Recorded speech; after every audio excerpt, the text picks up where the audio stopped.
Hi friends, இன்றைக்கி எப்படி சட்டுன்னு வத்த குழம்பு எப்படி பண்ணுறதுன்னு தான் உங்களுக்கு நான் இன்றைக்கி பண்ணி காட்ட போகிறேன். நான் இன்றைக்கி மண்சட்டியில் தாங்க செய்கிறேன். மண்சட்டி நல்லா காஞ்ச உடனே நல்லெண்ணெய் நான் ஆட் பண்ணிக்கிறேன். நல்லெண்ணெய் காஞ்ச பிறகு நான் பார்த்திங்கன்னா கடுகு ஆட் பண்ணிக்கிறேங்க. கடுகு நல்லா பொரிஞ்சு வந்துருச்சு. இப்போ நான் வெந்தயத்தை ஆட் பண்ணிக்கிறேன்.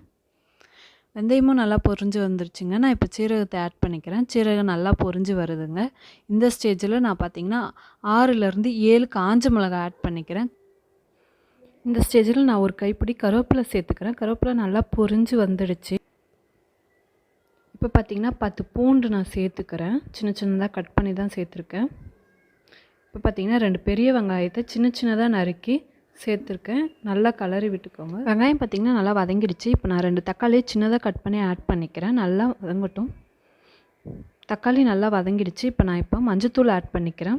வீட்டில் அரைச்ச மிளகாத்தூள் தாங்க நான் இப்போ ஆட் பண்ணிக்கிறேன். ஆட் பண்ணி நல்லா கலரி விட்டுக்கோங்க.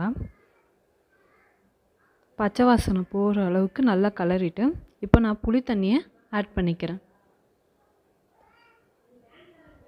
புளி தண்ணியை ஆட் பண்ணிவிட்டு இப்போ நான் நல்லா கலரி விட்டுக்கிறேன். நல்லா கலரி விட்ட பிறகு தேவையான அளவு பார்த்திங்கன்னா உப்பு சேர்த்துக்கிறேன்.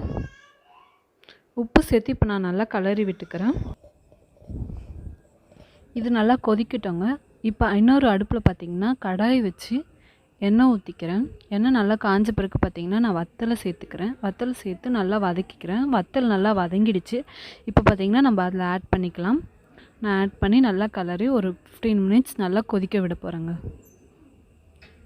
15 மினிட்ஸ் பார்த்திங்கன்னா நல்லா கொதிச்சிருச்சு. ஃபைனல் ஸ்டேஜ் இது தாங்க. நல்லா வத்த குழம்பு வந்திருக்கு. ஓகே ஃப்ரெண்ட்ஸ், உங்களுக்கு பிடிச்சிருந்தால் லைக் பண்ணுங்கள், ஷேர் பண்ணுங்கள். நீங்களும் பண்ணி பார்த்துட்டு எப்படி இருந்துச்சுன்னு கமெண்ட்டில் சொல்லுங்கள். மறக்காமல் நம்ம சேனலை சப்ஸ்கிரைப் பண்ணிக்கோங்க. பக்கத்தில் இருக்க பெல் பண்ணியும் ப்ரெஸ் பண்ணிக்கோங்க. பாய்.